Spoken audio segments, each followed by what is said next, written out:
Welcome to our channel. Today we how to log into Indeed, quick tutorial step by step clearly. Open your web browser. Go to the Indeed homepage by typing www.indeed.com in the address bar.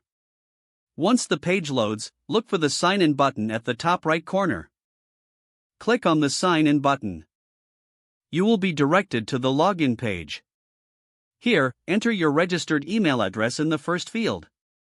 Next, type your password in the second field. If you want to stay signed in on this device, check the box next to Remember Me.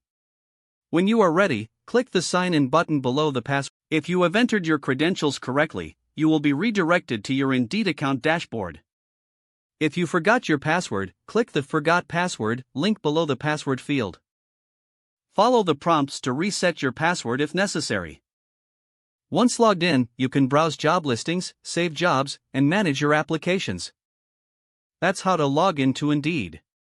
If the page does not load, refresh the browser or try again in a private or incognito window.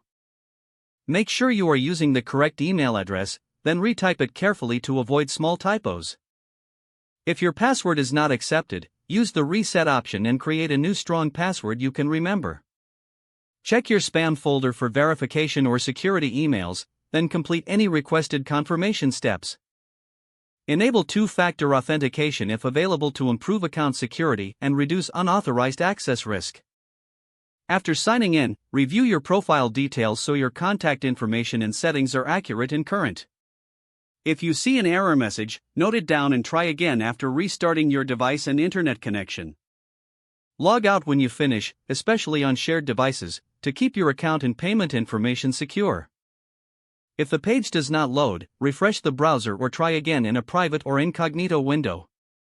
Make sure you are using the correct email address, then retype it carefully to avoid small typos. If your password is not accepted, use the reset option and create a new strong password you can remember.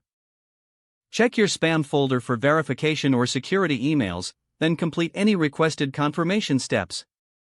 Enable two-factor authentication if available to improve account security and reduce unauthorized access risk. After signing in, review your profile details so your contact information and settings are accurate and current. If you see an error message, note it down and try again after restarting your device and internet connection. Don't forget to like this video and subscribe to our channel for more step-by-step tech guides.